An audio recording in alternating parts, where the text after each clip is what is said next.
Don't ask me when, said he. But I'll tell you the signs of it when you actually begin to trust your own wonderful human imagination. When you can sit quietly all alone, asking help of no one, and really believe that your imaginal act is a creative fact, and that in the interval of time necessary, it's going to externalize itself and become a reality in your world. You're on the verge of rebirth. As you're told, unless you are born again, you cannot enter the kingdom of heaven, even though the kingdom of heaven is within you. The kingdom of God is within you, and God is in his kingdom. Although he is in his kingdom, and that kingdom is in you, you can't enter it unless you turn from this world of materiality, believing it is the cause, believing it is the reality, to live in your own wonderful human imagination. When you do, you'll find yourself on the very verge of being reborn. So you're warned, do not ask me when. I will tell you, not even the sun knows, only the thought. But I'll give you the symptoms of it when you can trust your own wonderful human imagination.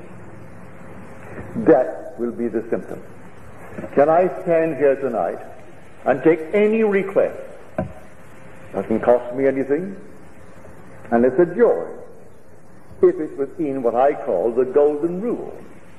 Do unto others as you would have them do unto you. Ask nothing of me that you would not ask for yourself.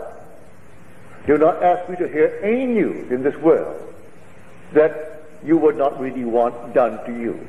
Because first of all, I could not do it. I use the golden rule. Then, if it comes within the framework of the golden rule, it's so easy. What would the feeling be like if it were true? That you are what you want to be. That they are what they want to be. That they have what they want to be. Don't ask me how it's going to happen. I do not know. The depth of your own being has ways and means that you, the conscious surface being, know not of. It knows exactly how to do it. So don't ask how it's going to be done. So when doubt sets in, as he said in his letter to me, when the doubt set in, that doubt materialized in the form of a person who also wanted that home and had more money and bought it and left me out in the cold. I can tell from the uprising of moods within me that I'm going to meet certain people. And I do.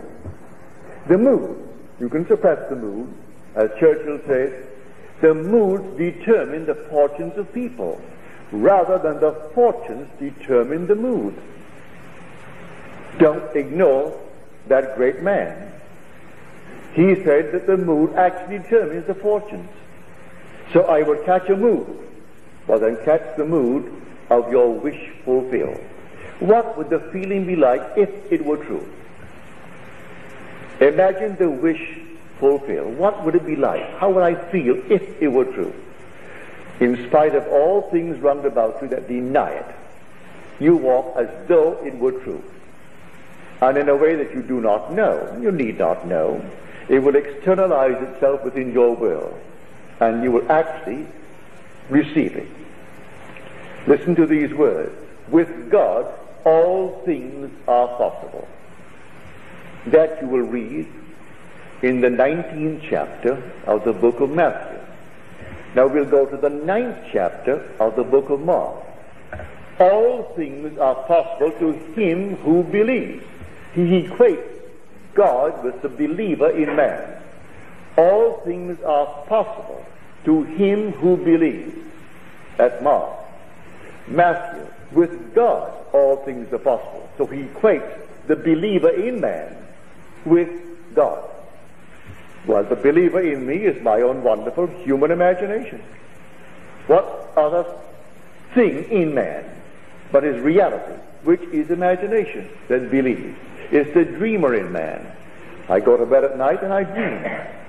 The dreamer and the waking I are one of the same being.